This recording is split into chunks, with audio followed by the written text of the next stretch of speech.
Yves, de plus en plus de voix s'élèvent pour demander une taxation des plus riches afin de régler une partie de la facture de la crise.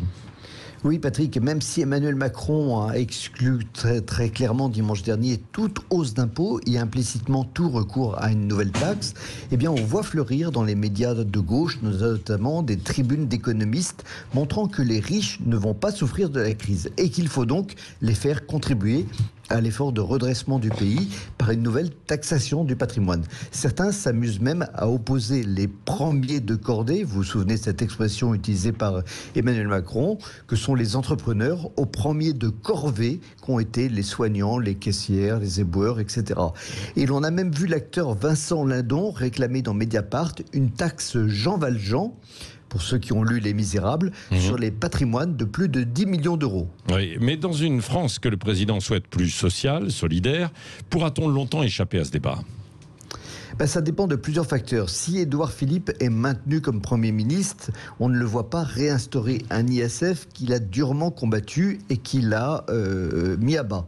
En revanche, si un Jean-Yves Le Drian lui succède, effectivement, ça peut être pour lui un bon marqueur politique pour renouer avec l'électorat de gauche. Par ailleurs, il y a la pression des syndicats.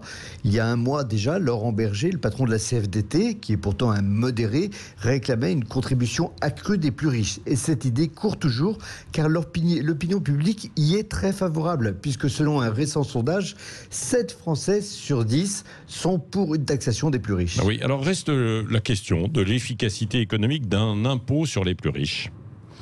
C'est la question en fait la plus importante, mais elle est systématiquement éclipsée par les symboles ou les gestes démagogiques. Si demain on rétablit l'ISF comme il était auparavant, eh bien ça fera tomber dans les caisses de l'État 3 milliards, alors qu'il vient d'en dépenser 100 fois plus. En revanche, ça fera repartir tous ceux qui sont venus créer des start-up en France depuis 3 ans et créer ainsi des impôts, et ça entraînera une nouvelle vague d'exil fiscal. La priorité économique aujourd'hui, il ne faut pas se tromper, c'est de trouver des emplois pour toutes les victimes de la récession.